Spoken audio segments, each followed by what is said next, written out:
Maundy Thursday commemorates the Last Supper. Thursday before Easter is known as Maundy Thursday. What does Maundy mean? The Thursday before Easter is known as either Maundy Thursday or Holy Thursday. Maundy is derived from the Latin word for command, and refers to Jesus' commandment to the disciples, to love one another as I have loved you.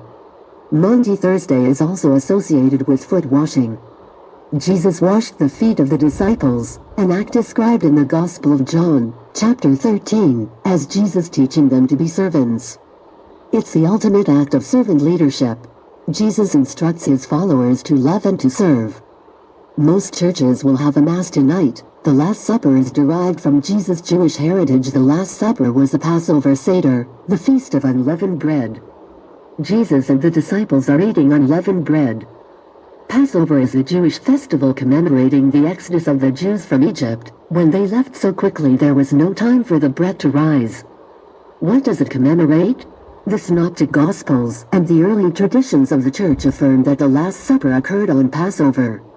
According to the biblical account, Jesus sent 2 of his disciples to prepare for the meal. Maundy Thursday commemorates the Last Supper, which Christians consider the institution of Holy Eucharist, also known as the Lord's Supper or Communion.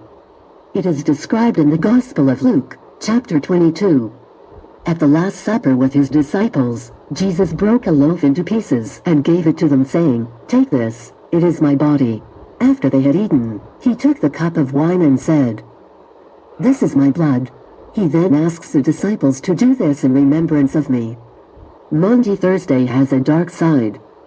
Jesus foretells his death, saying he will eat no more until the kingdom of God is fulfilled. It also marks an act of betrayal.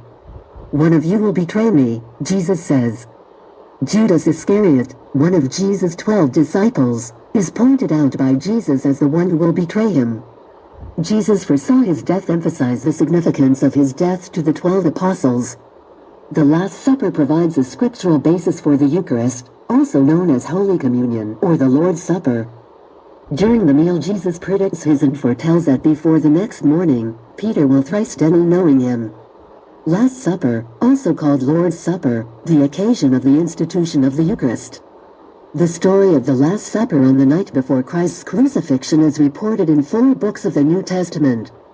The letters of the St. Paul the Apostle and the Acts of the Apostles demonstrate that early Christians believed that this institution included a mandate to continue the celebration as an anticipation in this life of the joys of the banquet that was to come in the kingdom of God.